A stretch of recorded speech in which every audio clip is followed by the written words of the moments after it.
Hello everyone, नमस्कार साथियों। दोस्तों, आज का जो हमारा डिस्कशन है एफएमडी वैक्सीन से रिलेटेड रहने वाला है कि एफएमडी वैक्सीनेशन करने का सही तरीका क्या है, कैसे पशुओं में एफएमडी वैक्सीन लगानी चाहिए, कौन कौन से इसके रूट होते हैं, इन सभी बातों को लेकर आज हम डिस्कस करने वाले हैं। इससे पहले हम ये देखते हैं कि एफएमडी जो बीमारी होती है, एफएमडी जो डिजीज होती है वो क्या होती है, ज़्यादातर किन पशुओं में एफएमडी बीमारी दिखाई देती है, क्या पशुपालक को एफएमडी वैक्सीन लगवानी चाहिए या नहीं लगवानी चाहिए, एफएमडी वैक्सीनेशन से क्या बेनिफिट हो सकता है पशुपालक को। तो इन सभी बातों को लेकर आज हम डिस्कस करेंगे। उससे पहले थोड़ा सा हम एफएमडी बीमारी को थोड़ा सा समझने की कोशिश करते हैं कि एफएमडी बीमारी होती क्या है। तो चलिए शुरुआत करते हैं सबसे पहले एफएमडी बीमारी से। देखिए, जो एफएमडी बीमारी है इसे क्या कहा जाता है, इसे फुट एंड माउथ डिजीज बोला जाता है। क्या कहते हैं इसे? फुट एंड माउथ डिजीज, इसे फुट एंड माउथ डिजीज बोला जाता है, या हिंदी में इसे हम कहें खुरपका व मुंहपका। देखिए, इसके नाम से हमें स्पष्ट हो रहा है खुरपका व मुंहपका इस बीमारी को बोला जाता है। यानी कि जो इसके सिम्टम है कहां पर दिखाई देने वाले हैं, खुरों के अंदर और मुंह के अंदर इसके सिम्टम हमें दिखाई देने वाले हैं। ये एक वायरस जनित बीमारी है। कैसी बीमारी है? वायरस जनित बीमारी है, यानी कि वायरस के कारण से फैलने वाली बीमारी है, जो वायरस के कारण होती है। वायरस भी कौन सा होता है? एप्थोस वायरस। एप्थोस वायरस जो एक पिकोरना वेरिडी नामक सदस्य फैमिली का है। पिकोरना वेरिडी फैमिली, यानी कि पिकोरना वेरिडी फैमिली का ये सदस्य होता है। किस वायरस के कारण पशुओं में फैलती है? एप्थोस वायरस के कारण पशुओं में फैलती है। ये एक तरह से संक्रामक बीमारी है जो एक क्षेत्र में फैलने के कारण उस क्षेत्र के सभी पशुओं को अपनी चपेट में ले लेती है, जो पशुओं के लिए एक प्राण घातक भी सिद्ध होती है।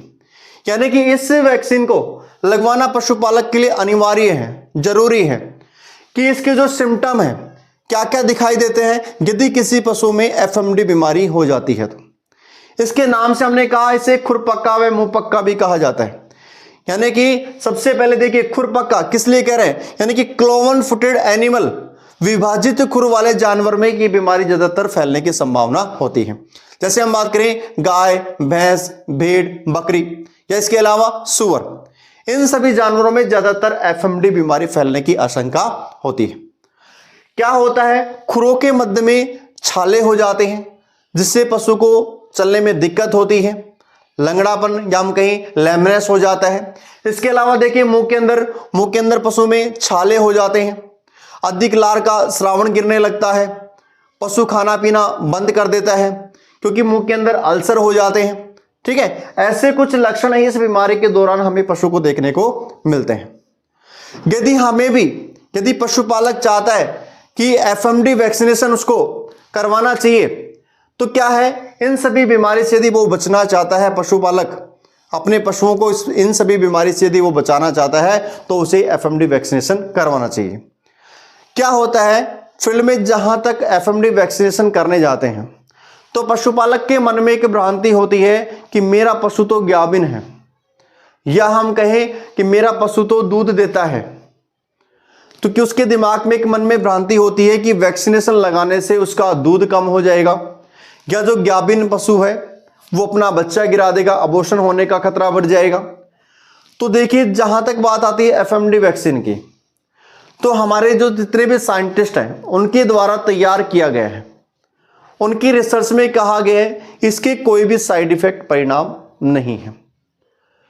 क्या होता है, अगर बात करें पशु के दूध देने की कम, कि एफएमडी वैक्सीन लगाने के बाद में पशुपालक कहता है हमारे तो पशु ने दूध देना कम कर दिया है, वो एफएमडी वैक्सीन लगाने से नहीं किया है।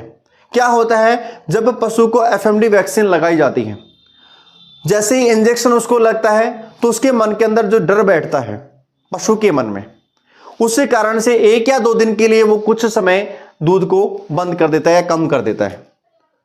अगर हम उसकी वापस से खुराक या हम कहें उसका जो पोषण है वो वापस से सही सुचारू रूप से अगर स्टार्ट कर देते हैं तो वापस पशु अपने दूध पर आ जाता है। ठीक है, क्योंकि ये क्या है कि संक्रामक बीमारी है। इस बीमारी के दौरान पशु की मृत्यु भी हो सकती है, इसलिए सभी पशुपालक को एफएमडी वैक्सीनेशन करवाना चाहिए। ये जो स्कीम है या हम कहेंगे जो योजना है, अभियान है, कि राजस्थान सरकार के द्वारा निःशुल्क अभियान के तहत चलाया जा रहा है, जो सभी पशुपालकों के घर घर जाकर और जो एफएमडी वैक्सीनेशन के प्रोग्राम को सफल बनाने का जो कार्य है वो एलएसए या हम कहीं पशु चिकित्सक के द्वारा किया जा रहा है। वो क्या करते हैं कि घर घर जाकर, पशुपालक के घर घर जाकर इस वैक्सीनेशन प्रोग्राम को सफल बनाने का प्रयास कर रहे हैं, ताकि गांव में, ढाणी में कोई भी पशुपालक का घर एफएमडी वैक्सीनेशन से वंचित ना रह जाए। ठीक है, इसलिए आप सभी से अनुरोध है, सभी पशुपालकों से एफएमडी वैक्सीनेशन को जरूर लगवाएं। ठीक है, अब नेक्स्ट हम बात करेंगे कि एफएमडी वैक्सीनेशन को लगाने का सही तरीका क्या है। ये जो तरीका है, ये जो जानकारी है, उन सभी पशुधन सहायक साथियों के लिए है जो एफएमडी वैक्सीनेशन प्रोग्राम को सफल बनाने का प्रयास कर रहे हैं। क्या होता है कि जैसे मान लीजिए हम एफएमडी वैक्सीनेशन लगा रहे हैं, कौन सा इसका तरीका है, कौन सा इसका बेस्ट तरीका होगा, उसकी भी हम बात करते हैं। कि देखिए, जैसे ही एफएमडी वैक्सीनेशन लगाई जाती है पशुओं में, तो इसके लिए कौन सा रूट उचित होता है। तो एफएमडी वैक्सीनेशन की यदि रूट की हम बात करें,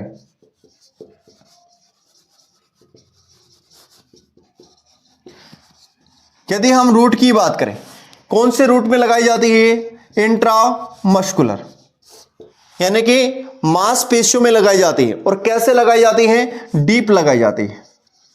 कैसे लगाई जाती है, डीप लगाई जाती है। और कितने ml की डोज इसमें काम ली जाती है, 2 ml की पशुओं में डोज इसमें काम में ली जाती है। ठीक है, यानी कि इंट्रामस्कुलर डीप 2 ml की पशुओं में ये डोज लगाई जाती है। जो एफएमडी वैक्सीनेशन है ये साल में 2 बार किया जाता है। जैसे हम बात करें, एक इसका जो अभियान है सितंबर में और एक मार्च में। इस माह में एफएमडी वैक्सीनेशन प्रोग्राम को सफल किया जाता है, ताकि पशुपालक का जो पशु है एफएमडी जैसी वायरस जनित संक्रामक बीमारी से उसे बचाया जा सके। ठीक है, इसलिए एफएमडी वैक्सीनेशन का जो लगाने का जो सही तरीका है वो क्या होता है। एक तो हमें क्या करना है, जो 2.5 ml वाली जो सीरिंज आती है, 2.5 ml, जैसे हम 2.5 ml वाली जो सीरिंज होती है जिसको पिस्टल अपन बोलते हैं, वो सीरिंज हमें काम में लेनी है। और 16 नंबर की जो निडल आती है इसे हमें काम में लेना है। इसे ही हम क्यों काम ले रहे हैं कि क्या होता है कि फील्ड में 15 से 20 ml वाली जो सीरिंज आती है वो ज्यादातर काम में ली जा रही है। तो उससे क्या होता है, जो निडल होती है उसके टूटने के आसार ज्यादा होते हैं, उसमें फ्लेक्सिबिलिटी इतनी नहीं पाई जाती है जितने की 2.5 ml वाली जो सीरिंज होती है, जो पिस्टल होती है, उसमें इतनी फ्लेक्सिबिलिटी होती है और आराम से पशुओं को इसके माध्यम से वैक्सीनेशन किया जा सकता है। तो सही माध्यम से अगर हम बात करें तो 2.5 ml की सीरिंज और 16 नंबर की आपको निडल लेनी है, ताकि आसानी से छोटे या बड़े पशुओं में आप आसानी से एफएमडी वैक्सीनेशन प्रोग्राम को सफल बना सकते हो। इसलिए सभी पशुपालक साथियों से अनुरोध है कि ज्यादा से ज्यादा अपने पशुओं में जो एफएमडी वैक्सीनेशन का जो टीका है वो लगवाएं और एफएमडी वैक्सीनेशन प्रोग्राम को सफल बनाने का आप भी सहयोग करें। ठीक है, मिलते हैं ऐसे किसी नेक्स्ट वीडियो के साथ। Thank you.